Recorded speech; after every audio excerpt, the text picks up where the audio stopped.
Hay muchas personas que seguramente tienen ecos muy variados de Aucán, pero aquí para nivelar las informaciones también tenemos que recordar que ha sido muy activo y ha sido un actor importante en derecho internacional en Naciones Unidas y ha sido un actor que ha estado en las largas negociaciones de esta declaración que tienen como 23, 25 años de trabajo y que después ustedes leen una declaración con 42, 43 artículos, no sé, y nadie sabe lo que ha significado, cuántos debates, cuántas contradicciones hubo que superar, cuántas contradicciones dentro de los poderes del Estado se logra para llegar a un acuerdo y llegar a esta declaración. Aucán tuvo una participación entre los años 93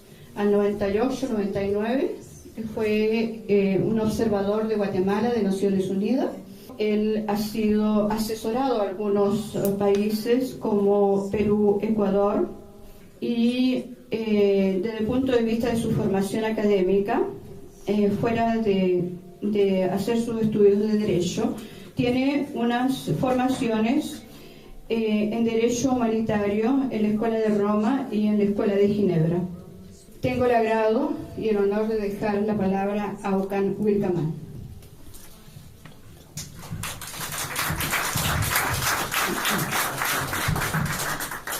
Muchas gracias, Ana, por presentarme y todas esas palabras que ha dicho sobre mi persona. Agradecer en primer lugar a cada uno de los que ha organizado esta reunión. Saludar a quienes conozco por muchos años, porque vengo acá como Ana ha puesto en conocimiento. Personas que conozco largo tiempo, además quienes muchos me han recibido muy bien, me han apoyado en muchas cosas, porque venir de una comunidad mapuche del sur de Chile es difícil llegar a Ginebra y poder realizar actividades en el marco del sistema internacional, poder influir en la política internacional sobre los derechos de los pueblos indígenas es una cuestión compleja. Sin embargo, lo hemos aprendido con muchas personas, estando en esta ciudad como en otros lugares. Por tanto, saludar a todos los amigos y amigas. Verdaderamente sí, yo llegué hace mucho tiempo aquí a Ginebra, incluso estaba entre ser menor de edad y haber cumplido la mayoría de edad, como dice en la legalidad. Por tanto, hace un buen rato estoy por aquí conociendo cómo funcionan muchas cosas que afectan a los pueblos indígenas en cualquier parte del mundo. Bueno, son dos temas que vamos a conversar. Vamos a hablar del derecho a la libre determinación y específicamente cómo nosotros estamos implementando en Chile el derecho a la libre determinación mapuche. En segundo lugar, vamos a conversar de la idea que tenemos sobre instalar en Chile una comisión de esclarecimiento histórico mapuche, qué es lo que implicaría esto en términos prácticos, hacia dónde se orientan, qué asunto queremos obtener.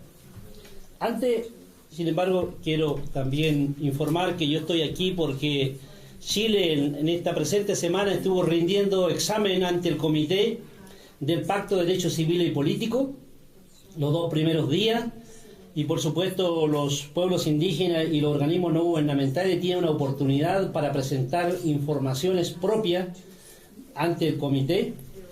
Y he venido a hablar ahí prácticamente de 2 asuntos, lo que tiene que ver con el derecho a la libre determinación de los pueblos indígenas en general y en particular de los pueblos indígenas en Chile, porque hoy día ese comité dispone de nuevas herramientas jurídicas para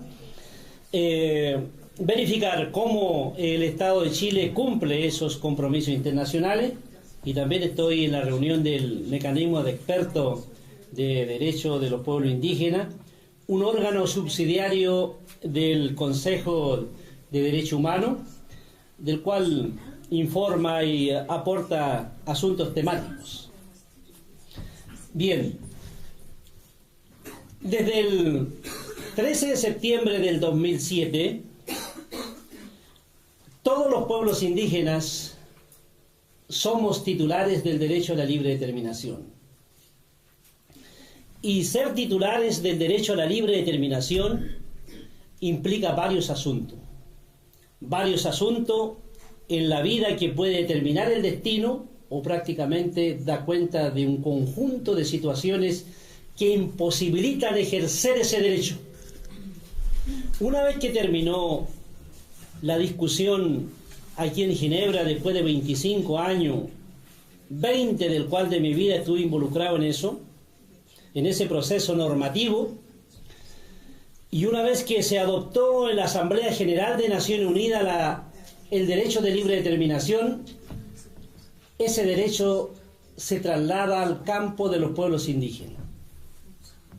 Por tanto, son los pueblos indígenas, y entre ellos los mapuche, los que le pueden dar formas, los que pueden aplicarla, los que pueden ejercerla.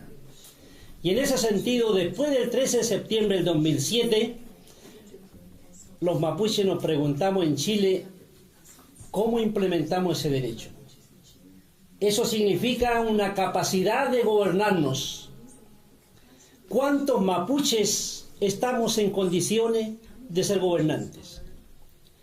¿Cuánto estamos preparados para decir hoy formamos un gobierno al amparo del derecho internacional? Fue la pregunta que nos hicimos una vez adoptado ese instrumento que Ana ha hecho referencia.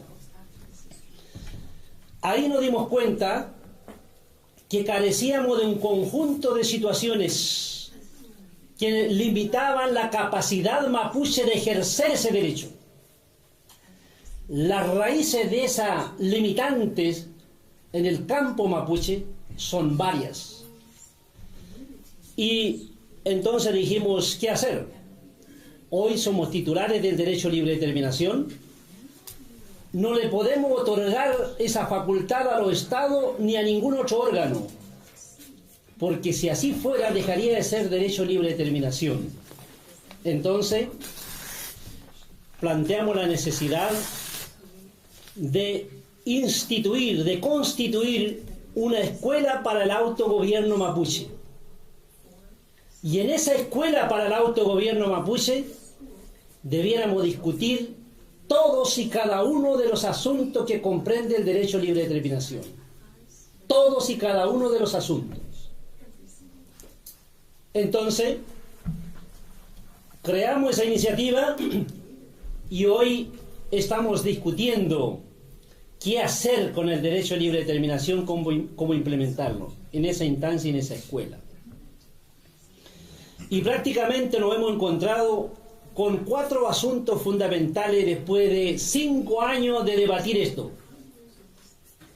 Porque una vez que fuimos titulares, no estábamos en capacidad de ejercer el derecho.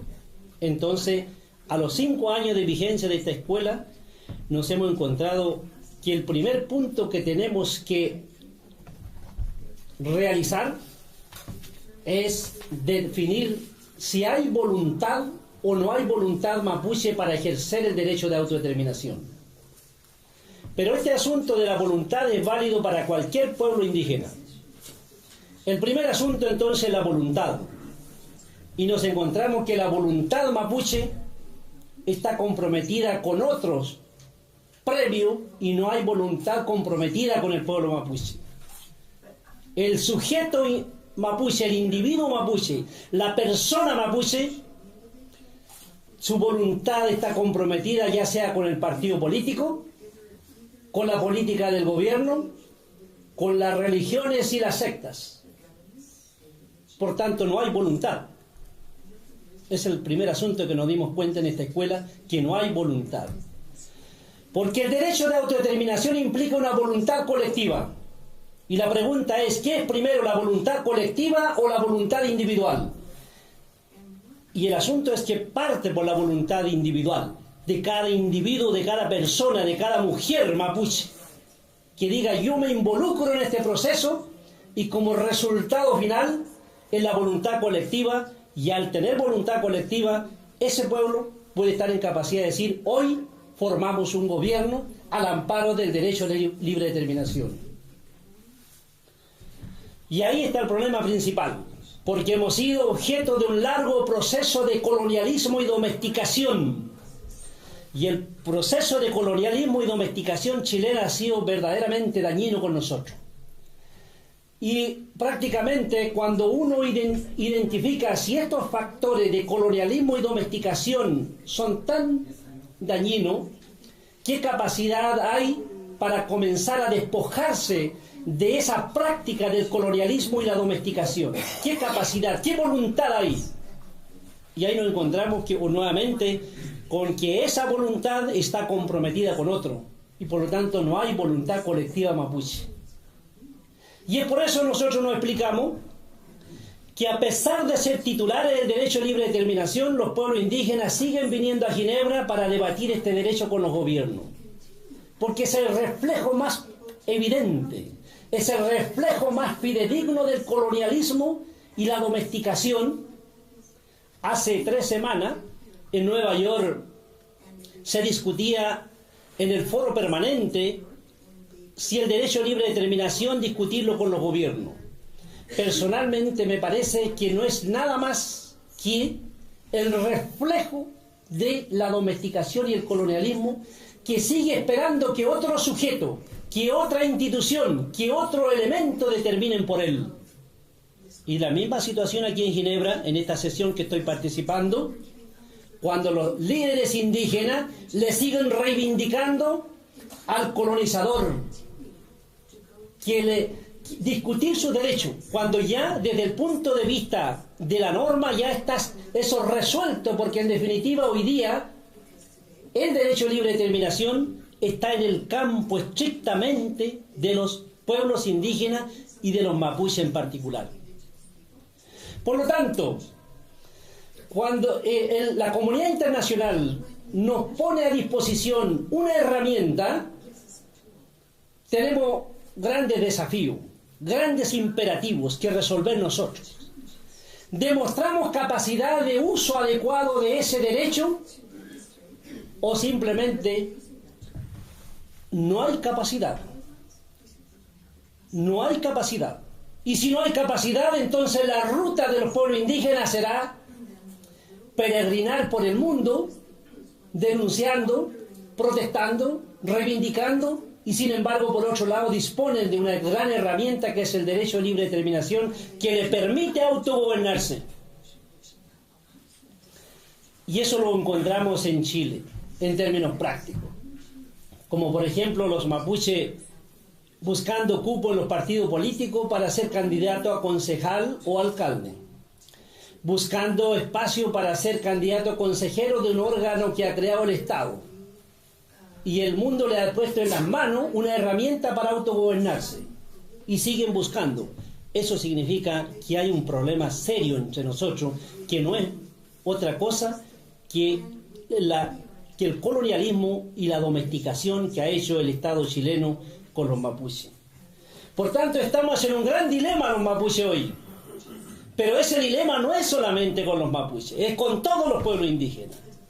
Y por eso los indígenas evitan discutir el derecho a libre determinación y prefieren venir a estas reuniones de Ginebra, seguir hablando de otros derechos, cuando antes y al mismo tiempo disponen de una poderosa herramienta que podrían constituir mañana, si hay voluntad, un gobierno propio al amparo del derecho internacional, del cual la comunidad internacional tendría que reconocer. Porque el derecho a libre determinación se ha convertido en uno de los derechos humanos más relevantes. Por tanto, hoy día nadie se puede oponer al derecho a libre determinación, ningún gobierno, porque si se opone un gobierno se está oponiendo a uno de los derechos humanos más importantes de la comunidad internacional que ha adoptado esa norma. Por tanto, nosotros la idea es que tomemos esa herramienta del derecho internacional y lo apliquemos. Y ahí nos encontramos con esta situación que ya he señalado. Entonces, El primer problema que tenemos los mapuches hoy día es la falta de voluntad. La falta de voluntad. Y ahí está el problema principal. ¿Y cómo lo hemos discutido? En esta escuela para el autogobierno, que ha sido muy útil porque nos permite diagnosticar, ya no lamentarnos de lo que ha sido el tratamiento del Estado chileno con nosotros o de los Estados con los pueblos indígenas. El punto es que ha permitido identificar dónde están nuestras debilidades individuales y las debilidades colectivas de los mapuches. Una segunda cosa que hemos encontrado en la Escuela para el Autogobierno es que nos proponemos formar un contingente de mapuche, una dotación de mapuche con mentalidad y capacidad de gobernante, y no de votante, ni de reclamante, ni de protestante. Se entiende la protesta política, para precisar el concepto. Por tanto, queremos formar una dotación de mapuche con capacidad y mentalidad. Y el problema, como es de falta de voluntad, el problema entonces radica en la capacidad y mentalidad, y nos hemos encontrado con que los mapuches hoy día están preparados para concurrir permanentemente a las votaciones del Estado. Están preparados para aceptar las políticas públicas del Estado chileno. Están únicamente preparados para mejorar una u otra norma, pero no están preparados con mentalidad ni capacidad de gobernante. Necesitamos mapuche con mentalidad y capacidad gobernante, tanto desde la comunidad, desde los que estudian, desde los que son profesionales y del exterior. Necesitamos mapuche en Ginebra, en Luzán, con mentalidad y capacidad de gobernante. Es el desafío para mí ser mapuche de hoy. En el desafío político, por supuesto, de ejercer, de implementar los derechos y tener una ruta propia. Una tercera cuestión se refiere a qué sistema de gobierno queremos tener los mapuches. ¿Es el gobierno tradicional que había ante la era colonial o un gobierno tradicional durante las relaciones con el Estado chileno? ¿O vamos a tomar los gobiernos de los sistemas clásicos que nos ofrece el mundo? De los estados como tal, propiamente tal. Puede ser el tradicional o los sistemas de gobierno clásico. O tenemos que hacer una combinación, porque hay que ver qué operatividad tiene, qué efectividad, qué eficacia tiene la eficacia de los sistemas de gobiernos tradicionales con el mundo que vivimos hoy. ¿Es un reclamo legítimo o es una herramienta eficaz que puede permitir las relaciones multilaterales en el mundo en que vivimos? ¿Es eficaz un sistema de gobierno tradicional que exige un conjunto de situaciones para operar en el mundo global y el mundo multilateral? O posiblemente tenemos que combinar, y ahí la tercera cuestión, el sistema de gobierno estamos discutiendo. Y cuando nos hemos encontrado que el sistema de gobierno también ha sido fuertemente golpeado, deteriorado como institución ancestral y del cual disponemos hoy día, entonces posiblemente tenemos que adecuar, tenemos que reconfigurar un sistema de gobierno adecuado al mundo que vivimos. Esa es la tercera cuestión que nos hemos dado cuenta para poder ejercer el derecho a libre determinación. Lo demás son buenas palabras. En cuarto lugar, tenemos que ver cómo en el mundo en que vivimos adoptamos un estatuto.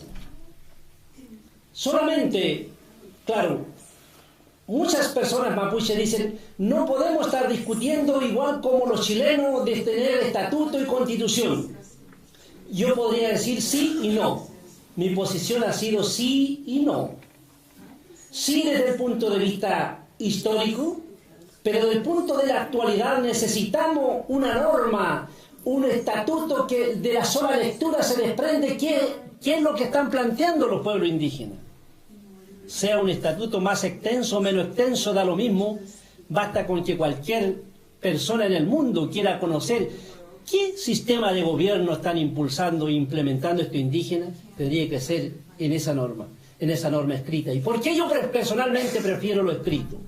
Porque hoy día estamos amenazados, estamos en una inseguridad, hoy día estamos en una invasión permanente de la globalización, de la política que el Estado chileno hace con las comunidades mapuche. Entonces la única manera de salvaguardar, de identificar, de deslindar, de marcar la frontera institucional del Estado y la frontera indígena es mediante un estatuto que describa de manera clara y elocuente cada uno de esos puntos que eso contiene.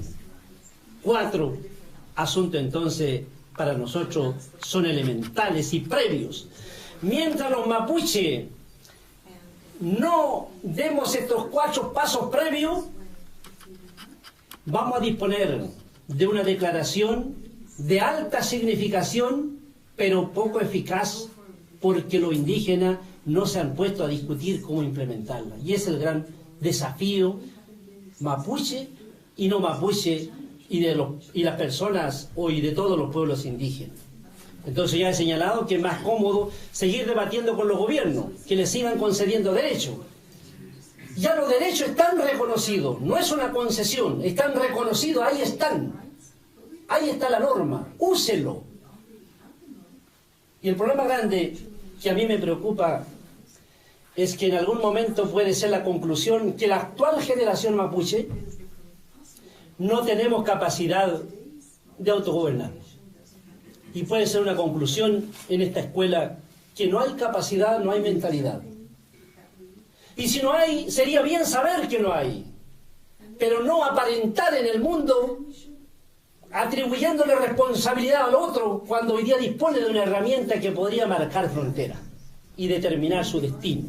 Yo no le atribuyo responsabilidad al Estado chileno desde el 2007 en adelante en este tema del derecho a libre determinación.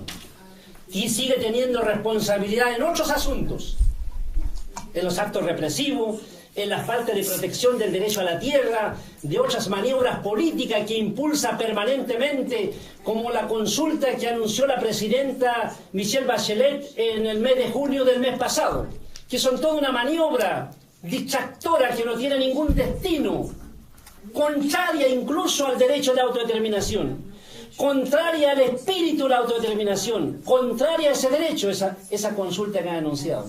El punto está del lado de los mapuches cuando ejercen ese derecho, no solamente como un ejercicio colectivo y aislado, sino como una forma de cautelar, de proteger y de marcar la frontera entre el uno y el otro. Entonces ahí está el desafío prácticamente de este asunto del derecho a la libre determinación. Incluso algunos discuten, pero el futuro mapuche está ligado al futuro del pueblo chileno. Yo podría decir parte de ello, pero en cuanto al derecho a libre determinación, no está supeditado a la historia del pueblo chileno. Absolutamente no.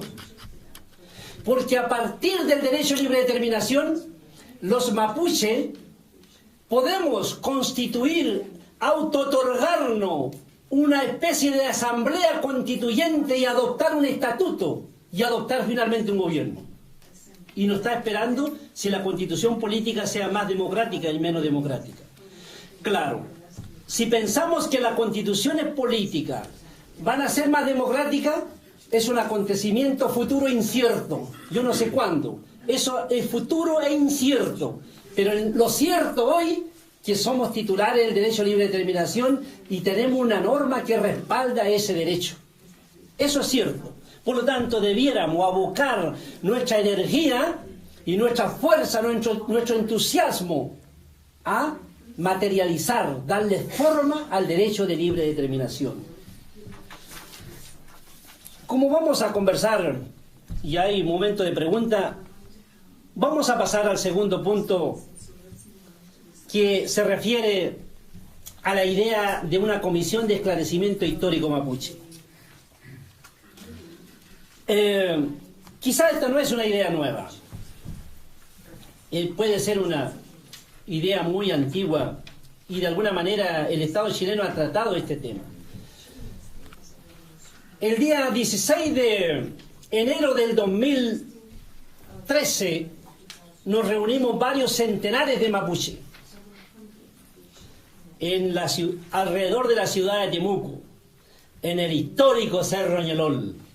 Allí, prácticamente, entre todos los puntos que hablamos, dijimos que la llegada del Estado chileno con el uso de la fuerza militar, esos actos son constitutivos de un crimen de lesa humanidad.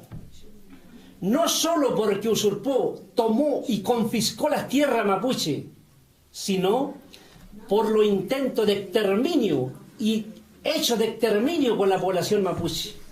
Por lo tanto, además de constituir un crimen de lesa humanidad, el Estado como punto de partida debiera pedir perdón. Y evidentemente teníamos un presidente anterior, el ex presidente Sebastián Piñera, responde y dice no, que no está en absolutamente de acuerdo con pedir perdón ni reconocer el derecho de autodeterminación. Ustedes saben, en Chile ha cambiado el gobierno y han nombrado un intendente en la región nuestra.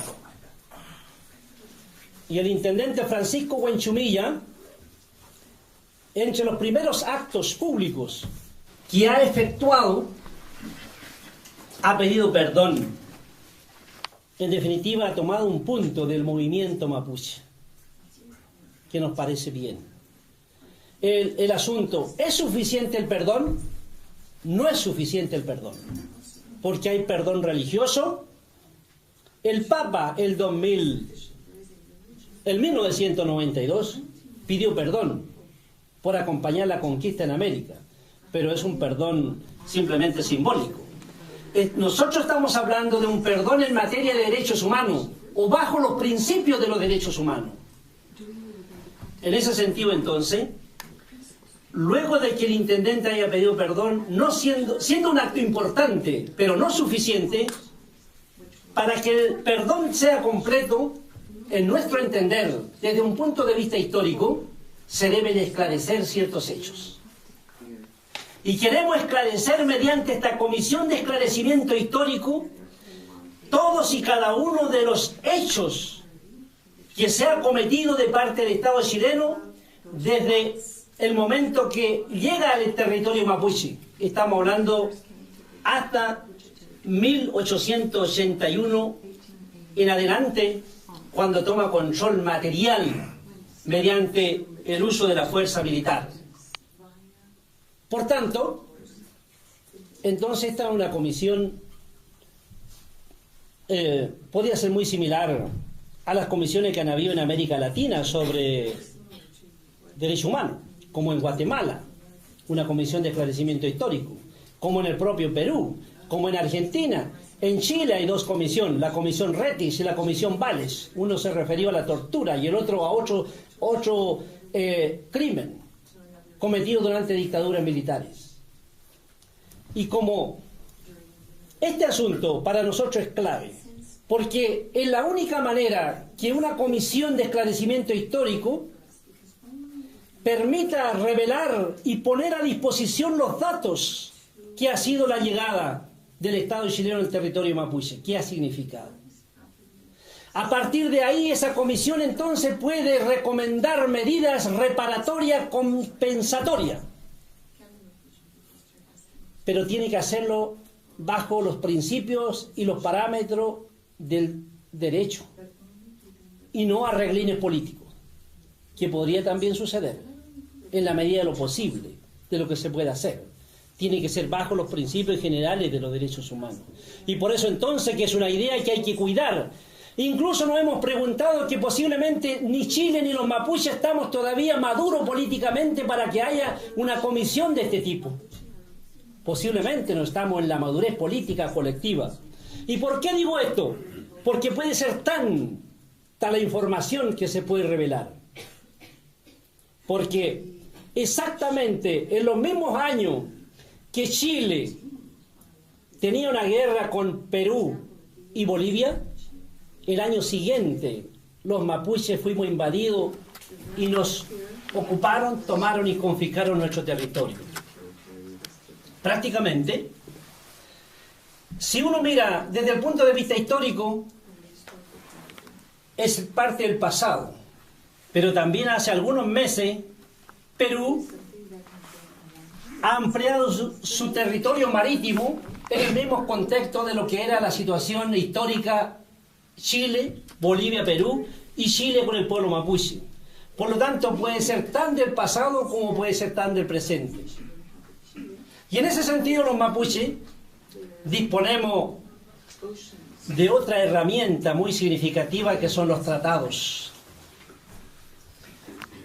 Ya ustedes sabrán todos que los mapuches, desde México al sur, excepto los yaquis, desde México al sur, es el único pueblo que celebró tratado con el Estado, con el sistema colonial hispano, y es el único pueblo que tiene tratado con el Estado chileno. Y el último tratado fue el de 1825, una vez ya constituido el Estado chileno.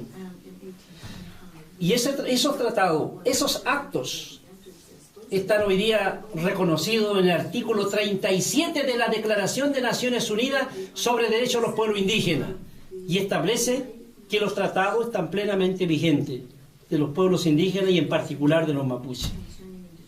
Por tanto, si uno tuviera que hacer una comparación entre Perú, Chile, Bolivia y los mapuches estamos en mejores condiciones desde el punto de vista jurídico de trasladar nuestros reclamos donde sea necesario y oportuno de hacerlo.